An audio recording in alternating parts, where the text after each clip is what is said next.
एक छोटे से गांव में रामू नाम का एक गरीब लकड़हारा रहता था। रामू की पत्नी सीधी सादी और समझदार। वो रोज सुबह जंगल जाता, लकड़ियां काटता और उन्हें बेचकर अपने परिवार का पेट पालता था। रामू बहुत गरीब था, लेकिन वो हमेशा सच बोलता था। पूरा गांव उसकी ईमानदारी की तारीफ करता था। एक दिन उसकी पत्नी बोली, सुनिए जी, घर में अब अनाज भी खत्म होने वाला है। रामू मुस्कुराकर बोला, चिंता मत करो, भगवान मेहनत करने वालों का साथ जरूर देता है। इसके बाद रामू अपनी पुरानी कुल्हाड़ी लेकर जंगल की ओर निकल पड़ता है। जंगल बहुत घना था, चारों तरफ ऊंचे ऊंचे पेड़ और पक्षियों की आवाजें गूंज रही थीं। रामू एक बड़े पेड़ के पास जाता है और लकड़ी काटना शुरू कर देता है। काफी देर मेहनत करने के बाद वो थक जाता है। उसी पेड़ के पास एक गहरी नदी बह रही होती है। रामू पानी पीने के लिए नदी के किनारे जाता है, लेकिन तभी उसका पैर फिसल जाता है और उसकी कुल्हाड़ी सीधे नदी में गिर जाती है। रामू घबरा जाता है। अरे, मेरी कुल्हाड़ी! वो नदी में ढूंढने की बहुत कोशिश करता है, लेकिन कुल्हाड़ी कहीं नहीं मिलती। रामू उदास होकर बैठ जाता है। अचानक नदी का पानी चमकने लगता है। धीरे धीरे पानी में से एक दिव्य देवी प्रकट होती है। देवी पूछती हैं, लकड़हारे, तुम इतने दुखी क्यों हो? रामू हाथ जोड़कर कहता है, देवी माँ, मेरी कुल्हाड़ी नदी में गिर गई है।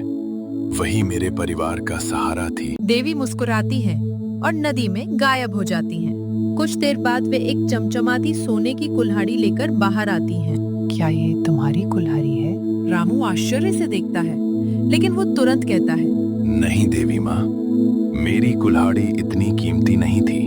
देवी फिर नदी में जाती हैं। इस बार वे चांदी की कुल्हाड़ी लेकर आती हैं। क्या ये तुम्हारी है?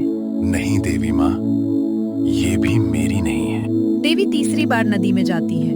अब वे रामू की पुरानी लोहे की कुल्हाड़ी लेकर बाहर आती हैं। रामू खुशी से बोल उठता है, हाँ, यही मेरी कुल्हाड़ी है। देवी बहुत खुश होती हैं।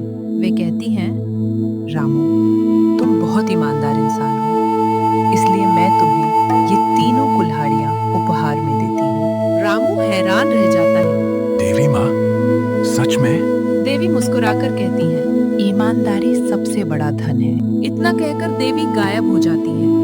रामू खुशी खुशी घर लौटता है। गांव पहुंचकर रामू सारी बात सबको बताता है। गांव वाले हैरान रह जाते हैं, लेकिन एक लालची आदमी ये सुनकर सोचता है, अगर मैं भी नदी में कुल्हाड़ी गिरा दूं, तो मुझे भी सोने की कुल्हाड़ी मिल जाएगी।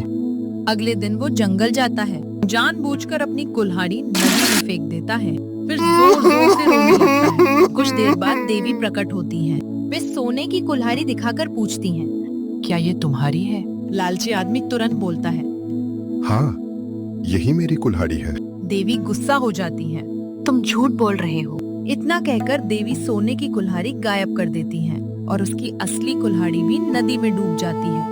लालची आदमी रोता रह जाता है। रामू अपनी मेहनत और ईमानदारी से धीरे धीरे अच्छा जीवन जीने लगता है। पूरा गांव उससे सीख लेता है कि लालच बुरी बला है और ईमानदारी हमेशा फल देती है।